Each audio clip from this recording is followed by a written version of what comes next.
Welcome to the Royals Rundown podcast presented by Royals Review. I'm Jacob Milham, joined by Jeremy Greco. And no, I promise there aren't going to be any special guests on this podcast. We'll save that for next Sunday, right, Jeremy? That's my plan anyway.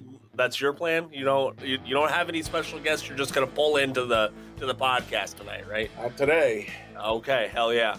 I for one, don't like surprises, but I do like Greg Walker. So if y'all like Greg Walker, you can go check out our last podcast episode where we had him Greg on again. Walker, I would like you to start a write-in campaign to force us to get him on the podcast more often. Because apparently I'm not in charge. Neither of us are in charge of that decision somehow. Listen, I edit the podcast, I record it and everything like that, and he's still just like, hey guys, I'm here. And I'm like, what is going on? What is happening? No, but in all seriousness, we greatly appreciate Greg coming on the podcast. One thing that I don't appreciate is freaking Spotify messing up our Q&As unannounced. Oh, no. Yeah, so they went away with Q&As, and now they're doing comments on your episodes. So we don't get to ask questions anymore? No. People just leave whatever comments they want? Yeah, it's ridiculous. Can you put a question in, the show notes or whatever? That I can, but I'm also going to ask it here. All right, yeah. Do both. Yeah. So if y'all are listening to us elsewhere, you can head on over to Spotify, and what we do there is we read your responses. It used to be the Q&As. Now we're going to read the comments where you can comment on this episode. But my question for y'all is, the Royals put in 4 All-Stars, sent them down to Texas. Wait, they put in 4, right? Yeah. Oh my God, 4. did I lose count? Yeah, it is 4. Okay, if you had to add a 5th Royal to that group, who would it be? And why? We don't have to answer that right now, Jeremy. I just want to give folks something to chew on while we talk about your Kansas City Royals. Garrett Hampson. We want to talk about streaky hitters.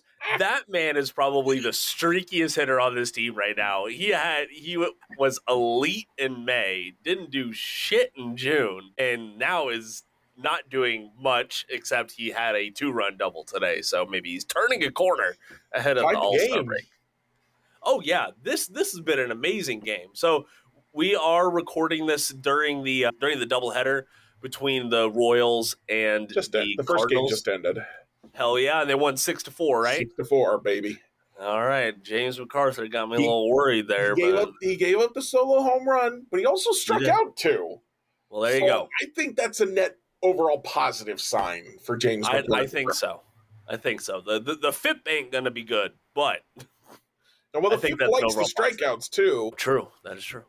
Okay, let's go ahead and get into it. There's a bit of Royals news that we do need to catch up on. Bobby Witt Jr. is joining the T-Mobile Home Run Derby field, going down to Arlington. It should be very, very fun. He was already heading there for the All-Star game, but now he joins the field of 8 to see who can hit the most dingers in Globe Life Field. Jeremy, how do you think he's going to do? I mean, he's not known around the league as a slugger, as a home run first guy. But how do you think he'll do? Well, remember last year he hit 30 home runs, okay? So it's not like he doesn't have good power. He absolutely does. And here's the thing, I was thinking about this as I was watching the swings he was taking today. He loves to swing the bat. Loves to. Does not like to watch pitches. And that means that he makes contact with a lot of pitches that aren't necessarily in a great hitting position. True. And he turns those into singles and doubles and triples, not home runs. Fair enough. In the home run derby, you've got somebody, his brother-in-law, former major league pitcher, throwing you pitches. Hopefully, they're throwing you pitches in a good hitting zone. Yes. And you just get to turn and burn on those babies. Right? Hopefully so. You know what's coming. You know where it's supposed to be. I think he's got plenty of raw power, and I think that he could go pretty far. Yeah. Okay. I think he can at least win the first round in my lifetime, or at least in my fandom lifetime. We've had 2 contestants. Bobby's the 5th overall, but they had Salvi in 2021, and they had Moose, I think, in 2017. Yes. Those they lost in the first round, which sucked. Yeah. And they've changed things up this year so that it's not about how many pitches can your guy get out there and how many times can you swing. Like you have a number of pitches that you Right. swing at. So hopefully that's going to mean, it should be a better derby where the things are a little bit more even than they maybe have been in the past. And Yeah. fingers crossed, they're not going to be interviewing Pete Alonso for the entire time Bobby is swinging. Oh, I hope they won't. Yeah, let's not repeat that from the 2021 Home Run Derby. But I'm sure you can find a betting line to see who will be interviewed over Bobby Witt Jr.'s. Go ahead. I did have one more thing I wanted to say about it Yeah. that I forgot to mention, is that this is the first time, so far as I can tell, in franchise history where the Royals have had 4 All-Stars. We know it's the first time they've had 2 starting pitchers in 1 year. First time they've had 4 All-Stars and a Home Run Derby participant. Ooh, that's an interesting correlation. The most they ever had for a Home Run Derby participant was 3, and that was 2017 when Moose, Kane, and Hosmer, I believe. It was Hosmer. Yeah, because wasn't that the year that Salvi went down? I think so. It was Moose, Kane, and somebody were the All-Star team. So it's just the 3. Okay. But yeah, just to provide some more details on it, yes, James Russell, Bobby Witt Jr.'s brother-in-law, is going to be the one tossing him pitches from the mound, a former big league reliever, which the connection goes back even further. I believe Jeff Russell, his father, and Bobby Witt, not Jr., I believe they pitched together for the Rangers, I think. Oh. I'm not 100% certain. Some of us call that Bobby Witt Sr. Well, okay, to be fair, on his bio it just says Bobby Witt. Yeah. I don't want to assume things. But that is a fair assumption. One funny thing that came out, because they were asking him, is your dad going to throw the pitches? And he was like, no, he's got enough pitches on his arm. I'll let somebody else do it. But he's got 3 brothers-in-law who were former major league pitchers. Baseball runs in the family. It runs in the who they're attracted to, apparently. Yeah. They have a type. The Witt clan loves pitchers, baseball. And Bobby Witt Jr. is he was supposed to be a pitcher, I guess. I guess so, but he just defied the odds, and instead is an all-star shortstop. So, MVP candidate shortstop. Thank you for clarifying that. Some more details on how the Home Run Derby is being run now. Yeah, it's not the 1v1 tournament style bracket thing anymore. Not the first round, anyway.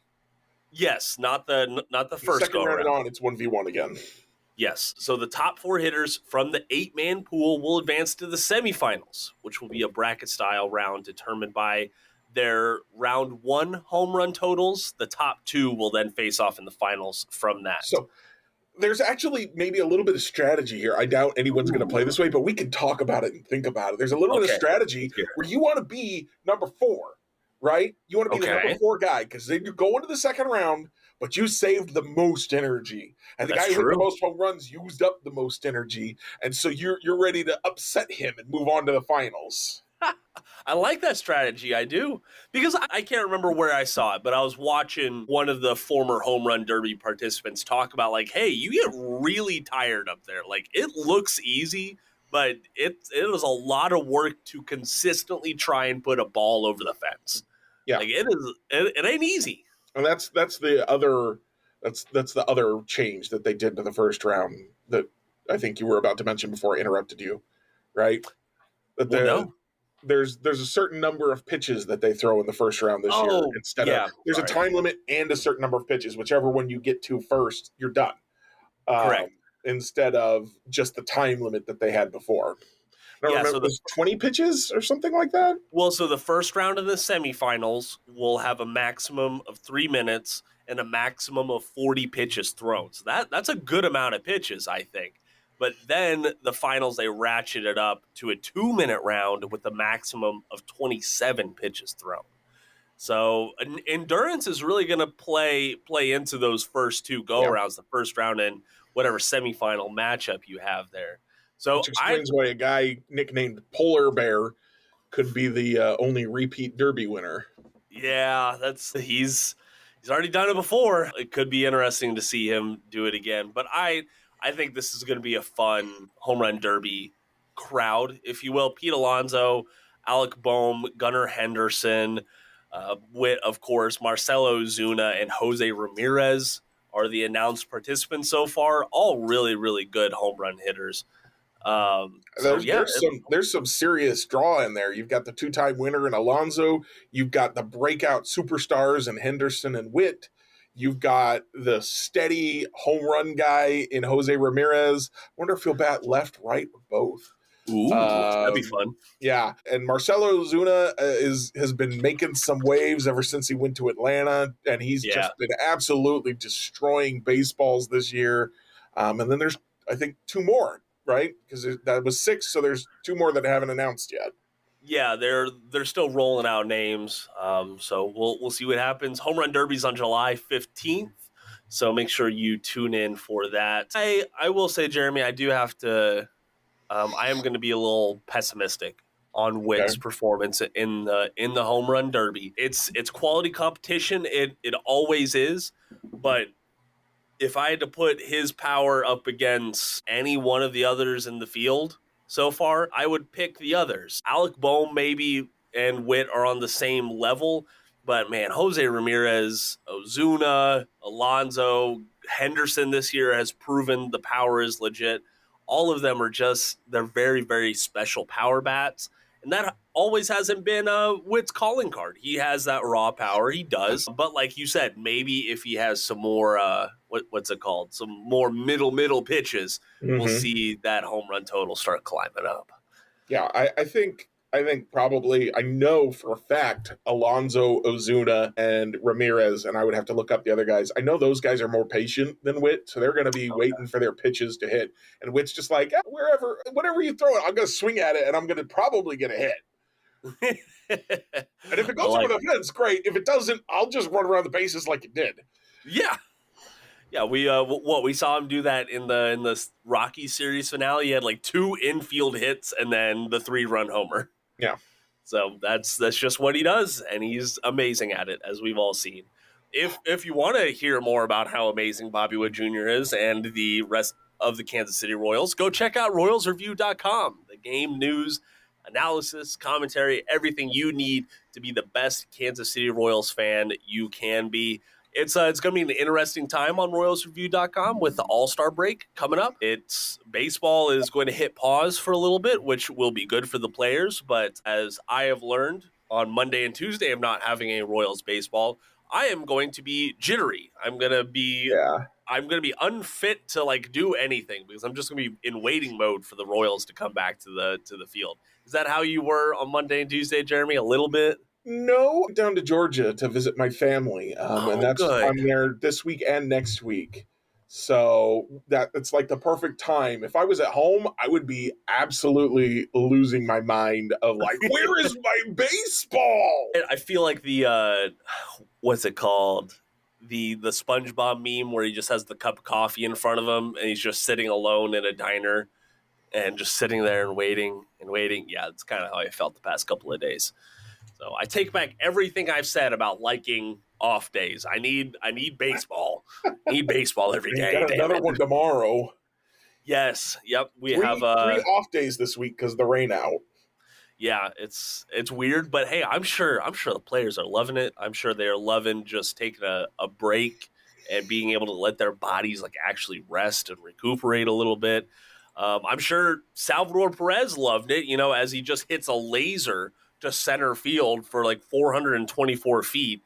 I'm sorry. I remember reading, the launch angle sweet spot for baseball players is 34 degrees or something like that. I think that sounds a little high to me. Okay. Then maybe I'm misremembering. But listen, he hit a line drive at 28 degrees out to center field. It was a no-doubter all the way, and loved seeing that from El Capitan. One other thing that we would love to see from the Kansas City Royals is some additions at the trade deadline. And owner John Sherman gave us a little bit of insight. Jeremy, before we go to ad break, did you find that degree? Am I wrong? The ideal range is between 8 and 32 degrees. If you hit it hard within that range, you're hitting it places. Okay, well, I was way off. I was actually way I mean, off. 34 is not. I mean, 34 is not bad. So you're still going to Well, be okay 34, but that's not like I'm aiming for 34 degrees. Don't do that. yeah. Aim So aim for you want to hit a home run. Aim for probably in the mid to upper 20s. I think. there you go. So yeah, don't listen to me. Not, get out Don't your be getting batting. protractor while you're swinging your bat. Yeah, obviously. All right, we're gonna take a quick ad break, and we will hear from Royals owner John Sherman on the other side. Stay tuned. All right, welcome back to the Royals Rundown podcast. So, Jeremy, you pointed out that this week RoyalsReview.com has just been popping off with Yeah, good buddy. article after good article. What'd you say? Yeah, buddy. Yeah, buddy. The one that I want to talk about first, though, is what Royals owner John Sherman said with 610 Sports' Josh Vernier, which Yeah.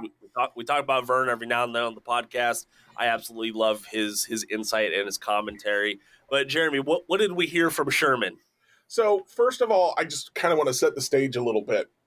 At this time last year was when I was kind of starting my rampage of being extremely critical of owner John Sherman, and not just his behaviors, but the way he was talking. The Royals were going into the All-Star break. They were bad. And he's talking about, I want a new stadium, and the in-stadium employees union sucks, but we're being good with them, blah, blah, blah, everything's fine. And, like, it was just very tone deaf what his approach to talking about things, and I was extremely critical of him. What a difference a year makes, Jacob. And I don't think that this is a difference of, the team's playing better, so I'm happier with John Sherman. It's not how I work. Okay. He's still a billionaire. I still don't like him, so we'll start there. But he's saying all the right things right now. Where last year, everything he said was bad. It was poorly said, and he shouldn't be saying it to begin with. Everything he's saying right now is good. So on Royals Review, we got Max Reaper kind of broke down the interview with Josh Vernier, and here's some of the highlights. Sherman says, we're going to try to get better at the deadline. We're going to try to get better in the short term and the long term. He says he's talked to JJ Piccolo about it. He says, he's saying, it's not that I wouldn't add something short term, but if we do that, I'd rather take on payroll and not give prospects in that situation. Ooh. So we're not just talking, he's not just saying, like, let's make the team better. He's saying, I want to spend more money. I want to make this team better, and I want to spend more money to do it. And when they asked him about the stadium, He said, I don't want to. We're going to get that right, but I don't have anything else to say about it. Yes, John Sherman, think about what you want to happen with your stadium, make a complete plan, and then approach everyone. Great, good job. So proud of you. It's beautiful. And also, he talked a little bit about how the TV revenue is up, or the TV, not revenue, but the television ratings are up 20%, even with people losing access to Bally Sports this year because of all that shenanigans. And he talked about how they want to get rid of the blackout stuff, which, yes, plus, no more blackouts. Let's make that happen for sure. So I just everything you want to hear right there, talking about adding to the team, talking about remember, this is the thing that I think goes a little bit, like, we don't talk about much. In 2015, when the Royals went out and got Ben Zobrist and Johnny Cueto, the two best players available at the deadline, they had to trade more in prospect capital because they did not want to take on salary. Mm-hmm. And so, none of those prospects ended up, the Royals didn't end up missing any of those guys, except for maybe Sean Manaea. But they had to, they couldn't try to develop them any further, because they had to give them to other teams because they didn't want to spend money.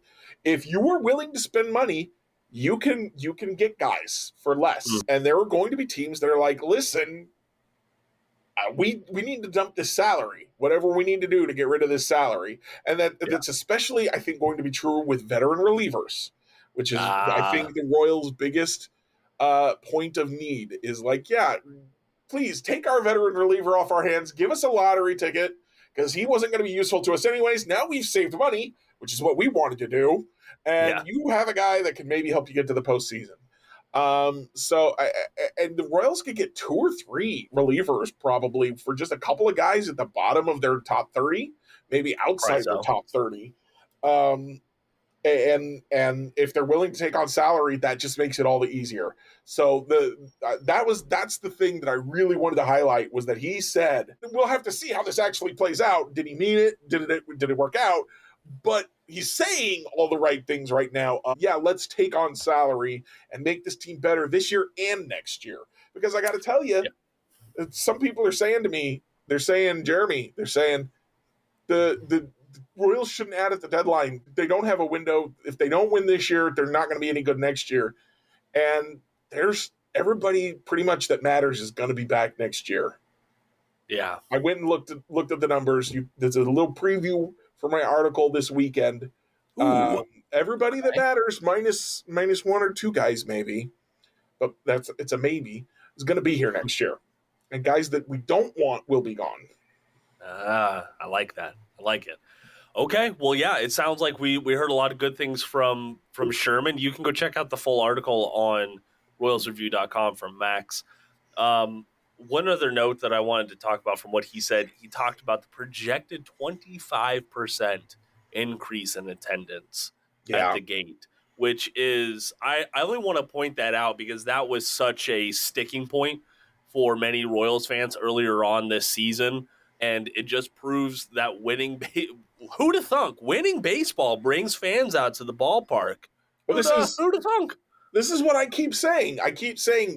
This is what I say every year when the Royals are out by May. I say, quit watching if you want to. You do not owe the Royals your attendance or your viewership. They owe you an entertaining product. The Royals are an entertaining product this year. Yeah, that they are. So I think this is going to be really interesting because we're starting to hear more streamlined messaging from people not only around the team but with the team, from Sherman to Piccolo to we heard from Andy Rogers in the pregame show from today. So we're hearing a lot of the same things, like, hey, they're looking to at the deadline. They think that they can win in 2024, but they're not going to risk 2025 and 2026 at the expense of winning right now. Which is what I want to hear also is, yeah, we're not going to trade away Blake Mitchell. That would be stupid. We're not going to trade away, Gavin Cross. That would be stupid. We're not going to mortgage our future for a chance to win now. But they don't have to, because this is a good team. And Exactly. There's an excellent article that I think this is also from Max. Yeah, that asking if the Royals are in the market for a third baseman, and he goes through a massive list of all the third basemen who might be available. Yeah. And a lot of those guys aren't super exciting, but you know what they are is league average bats, which would be a huge improvement over what the Royals have been putting at third and second. You still let Michael play one of those positions. Maybe you move him to second and you trade for one of these third basemen. Massey becomes your regular DH, and you're not playing Frazier, you're not playing Lofton as much. And you've upgraded from a bad bat to an average bat, and your lineup looks so much better. Mm-hmm. Yeah. And sorry, I'm still like stuck on the fact that, like, Sherman coming out and admitting that the team is willing to take on payroll, that opens up the trade possibilities like exponentially. It does. It absolutely does. Because now it gives you more potential trade partners, and it gives you more potential trades. Yes, exactly. But the favorite thing that I like from it is now we're not looking at, okay, the Royals have to send out a top 10 prospect in the system to make an impactful trade. Now we're looking, maybe they can send 15 and down. Maybe they could package a couple of those together just to acquire a player with a high salary from a losing team. And there's quite a few of those players that can make a good impact in Kansas City. I want to clarify that. So, yeah, go ahead. Another guy that I keep looking at, let me pull up his numbers again, make sure he's still doing okay, is JD Martinez. Yeah, you've talked about him. He's a guy that the Mets might want to just offload that salary, and he would be under contract for this year. Yeah, he's still got a 136 WRC plus. He walks a ton, and he's still got some power in his bat. He's still got 10 dingers this year. Hell So yeah. just you should be able to, if the Mets just want to offload that salary, you should be able to get him for us. Yeah, hopefully so. But yeah, there's a lot of time between. Actually, no, let me take that back. There's not a lot of time between now and the trade deadline. We're at 20 days, less than 3 weeks away from the trade deadline. So you're going to want to keep a pulse on all the rumors, all the speculation, all the good trade fits. Go check out royalsreview.com, and also make sure you're checking out the rumblings every morning, just in case there's trade chatter around the league. You'll find it there in Royals rumblings. Jeremy, it's been a weird couple of days. Like, we had Greg on the podcast. We talked about the Rocky series, but then boom, baseball season hit a pause. Is there, I want to say there's something I'm forgetting about us talking about, isn't there? They won the first game of that doubleheader, which means they're guaranteed a split with the Cardinals. That's good news. I have this running theory, Jacob. Okay. I'm going to do the numbers on it maybe next week. Okay. But I'll throw this theory out there. I want to see if what everybody else thinks of it. I have this theory that the reason the Royals look so much better at home this year than on the road is because they're bad immediately after they travel. Like the first day or two after they travel, they're just not good. And so when they go home, they're home for 6, 7, 8, 9 games. And the first two, they're bad, and then they'll be good for the rest of that time. And then they go to a new city, and they go on a road trip. It's like, oh, new city, bad for a game. Okay, we're bounced back. New city, bad for a game. That's a theory that I have. It's something I need to investigate. I have no evidence to back that up, other than they looked awful for the first 2 games in Colorado, and they did not look good for the first series on that homestand, but then they looked better after that. And then they had 2 days off before they played today, and they looked good today. That's true. So hopefully they look good in the second game, and they have a whole day off between.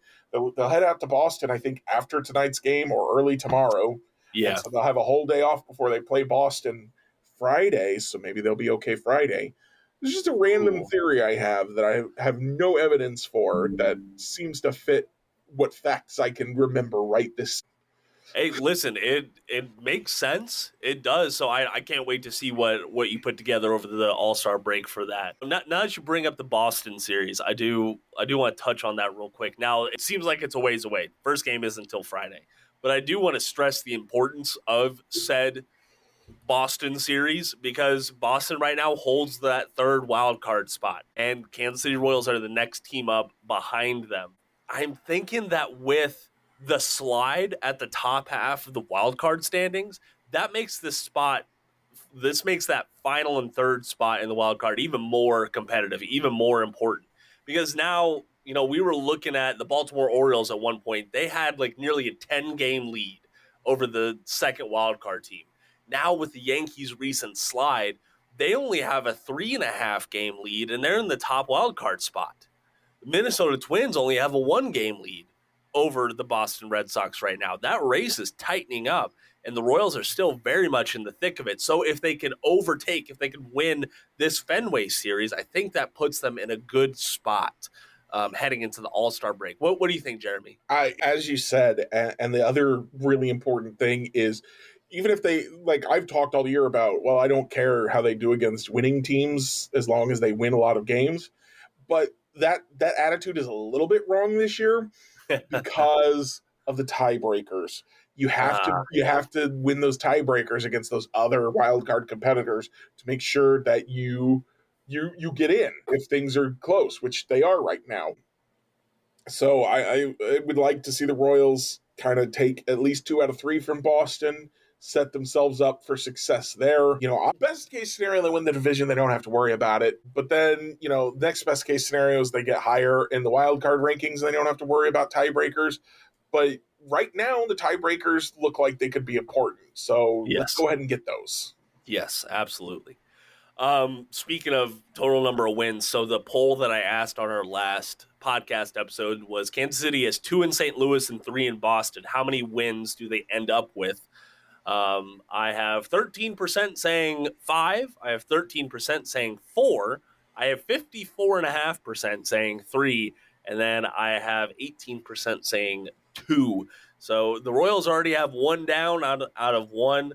And I do want to put this out there. It's, you're probably not listening to this till after they finish up the St. Louis Cardinals series. But if they can escape with winning both these games against the Cardinals, I think Royals fans should be ecstatic about that, because the Cardinals are a wild card team on the NL side of things. So like, this is quality competition. This is another good, if you will, for this team. And I know the Cardinals, they started off the season abysmal. They really did. And several of their stars have continued to perform so. But thankfully, they've had a few young players come up and really save their series or their season. Excuse me. Did you just say thankfully? Yes. Are you thankful for the Cardinals' success, Jacob? I'm thankful on their I'm thankful from their point of view, Jeremy. Okay, jeez Louise. Yeah, honey's trying to save my behind here. Jeremy, anything before we get on to Royals reviews? Because unfortunately, we don't have any Q&A responses from the last podcast. It's ridiculous. If the Royals are only going to win 2 out of the next 4 games as we're recording this, so they still have the second game of this doubleheader, if they're only going to win 2 out of 4, I hope they lose tonight. Okay. Because that tiebreaker is that important that I want them to win 2 out of 3 from Boston. Like, it's not a must win right now because there's still so much season left and the Royals are still in really good position. But man, the outlook looks much better winning 2 out of 3 from Boston. Even if you got swept by St. Louis, the outlook looks much better winning 2 out of 3 from Boston than in any other scenario right now. Well, I mean, a sweep would be even better. But yeah, at least 2 out of 3 from Boston, please. Hard to disagree with that. All right, if you want to know more, make sure you go check out RoyalsReview.com. For now, Jeremy and I are getting on to Royals Review reviews. Jeremy, why don't you start us off tonight, please? All right, so I'm just gonna proselytize for Dropout again. And we've got a new season of Make Some Noise. Make Some Noise is the show that got me to watch Dropout to begin with. It is it's basically like Whose Line Is It Anyway? You've got three improv actors and they get various prompts and they do stuff with them and it's very funny. And there's 2 episodes out so far this season. They're coming out every other Thursday. The second one that just came every other Tuesday.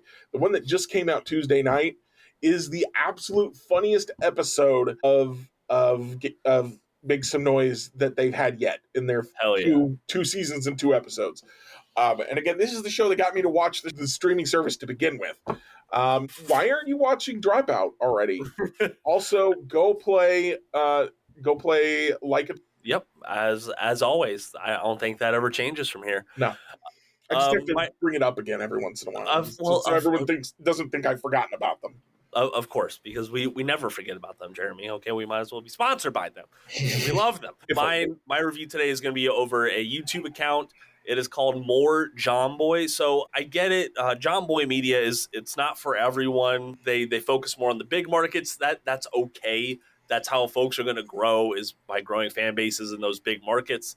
But the reason why I like More John Boy is it's not focusing on on their sports takes. It's not focusing on day-to-day stuff. It's focusing on the business aspect of how they've grown John Boy Media. It's also, talking about like, hey, he went and commentated in like the Cricket World Cup, and this is how that went. Or they're looking for TV rights. This is how that process is going. Things like that, and it's a good Q&A format. So it feels very genuine, and it's not, they're not ratcheting up their personalities to 11 just to appease viewers. It's like, hey, this is what's going on. This is where we're at, and explains the thought process. So I enjoy that. Might not be for everyone. They only have like 20,000 subscribers, which isn't much compared to their main channel. But only 20,000. Man, can you imagine if we only had 20,000 subscribers, Jacob? Listen, I don't know who is listening to us on YouTube, but I forgot that months ago I set up the podcast to post as YouTube videos, like just the audio. Mhm. And there's a consistent like 20 folks that listen to the podcast Hey, on cool. YouTube. So I appreciate y'all being here. I really do. Shout out to you all. YouTube podcasts are the way to go. I don't really believe that, but yeah, cool. Well, at least they're not like Spotify. Take away our Q&A. Gosh, I mean, dang it. whatever platform you want to use, if you're here listening to us, if you reach out to us, you're cool in my book. Yeah. However you do, you got plenty of options down in the podcast description below. But we're going to go ahead and get on out of here. Go grab some dinner before this second game starts of the doubleheader. Jeremy, thank you so much for joining me tonight. If you want to hear more of Jeremy's shenanigans, his social media link is down in the podcast description below. Also, our podcasts, TikTok and Twitter are linked down below. So, from everyone here, thank you so much for joining us tonight. And until next time, go Royals!